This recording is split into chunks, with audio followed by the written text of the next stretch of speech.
சற்று முன் வெளியான தகவல் ரேஷன் அட்டைதாரருக்கு முக்கியமான தகவல் வெளியாகியுள்ளது. அது என்னன்னு சொல்ல பார்க்க போகிறோம். நீங்கள் நம்ம சேனலும் சப்ஸ்கிரைப் பண்ணாமல் இருந்தீங்கன்னா மறக்காமல் லைக் பண்ணிக்கோங்க, சப்ஸ்கிரைப் பண்ணிக்கோங்க. வாங்க வீடியோக்குள்ளே போகலாம். தமிழ்நாடு முழுக்க புதிய ரேஷன் கார்டு வழங்கும் பணி தொடங்கியுள்ளது. புதிதாக 2 லட்சம் புதிய ரேஷன் அட்டை வழங்கும் பணி தொடங்கியுள்ளது.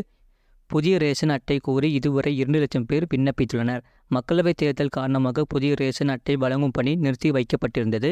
மக்களவைத் தேர்தல் முடிந்த நிலையில் புதிய ரேஷன் அட்டை வழங்கும் பணி தொடங்கப்பட்டுள்ளது என்று உணவுப் பொருள் வழங்கல் துறை தெரிவித்துள்ளது. தினமும் புதிய ரேஷன் அட்டை வழங்கப்படும். தமிழ்நாடு ரேஷன் கார்டுகளில் விரைவில் புதிய பொருள் ஒன்றை விற்பனை செய்ய அரசு திட்டமிட்டு வருவதாக தகவல் வெளியாகியுள்ளது.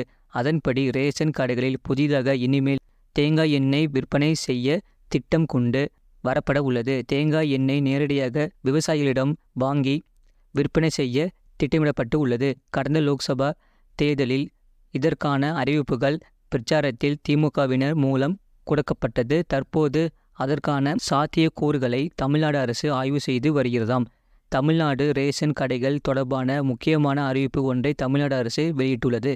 ரேஷன் கடைகளுக்கு பொருட்களை சப்ளை செய்யும் நுகர்பொருள் வாணிபக் கழகம் சார்பாக முக்கியமான உத்தரவு ஒன்று சென்றுள்ளது. தமிழ்நாட்டில் ரேஷன் பொது விநியோக திட்டம் மிக சிறப்பாக செயல்பட்டு வருகிறது.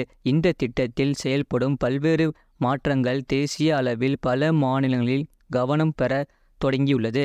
பிற மாநில அரசுகளும் இந்த திட்டங்களை பின்பற்ற தொடங்கியுள்ளன. தமிழ்நாட்டில் ரேஷன் கடைகளில் அரிசி, பருப்பு, சர்க்கரை உள்ளிட்ட பொருட்கள் அட்டை ரீதியாக வழங்கப்பட்டது. அட்டையை பொறுத்து பொருட்கள் வழங்கப்படும் வீதமும் அளவும் மாறி வருகிறது. இந்த பொருட்கள் எடை மாற்றக்கூடாது, ஏமாற்றக்கூடாது என்பதால் அதை பாக்கெட்டில் அடைத்து விற்பனை செய்ய அரசு முடிவு செய்துள்ளது. ரேஷன் பொருட்களில் சுகாதாரம், எடை ஆகியவற்றை உறுதிப்படுத்த தமிழ்நாடு அரசு முடிவு செய்துள்ளது. உணவுப் பொருள் சுத்தமாக கிடைக்க வேண்டும், எடையில் ஏமாற்றம் செய்யக்கூடாது என்பதால் பொருட்களை நியாய விலை கடைகளில் பாக்கெட்கள் மூலமாக வழங்க அரசு முடிவு செய்துள்ளது. அரிசி, சர்க்கரை, கோதுமை உள்ளிட்ட பொருட்களை பாக்கெட்களில் வழங்க அரசு நடவடிக்கை எடுக்கும் என்று அறிவிக்கப்பட்டு உள்ளது. இதன் மூலம் அரிசி, பருப்பு, சர்க்கரை, கோதுமை எடையில் மாற்றம் இருக்காது. பொருட்களும் பூச்சி இல்லாமல் சுத்தமாக இருக்கும்.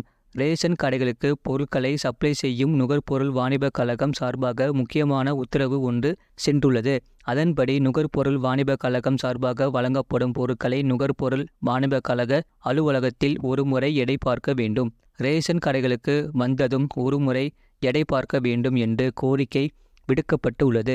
நுகர்பொருள் வாணிபக் கழக பொருட்களில் எடை குறைவதாக வைக்கப்படும் புகார்கள் காரணமாக இந்த உத்தரவு பிறப்பிக்கப்பட்டு உள்ளது. இதுபோன்ற செய்திகளை உடனுக்குடன் அறிந்து கொள்ள மறக்காம சேனலை சப்ஸ்கிரைப் செய்யுங்கள். மற்றவர்களுக்கு தெரியப்படுத்த ஷேர் செய்யுங்கள்.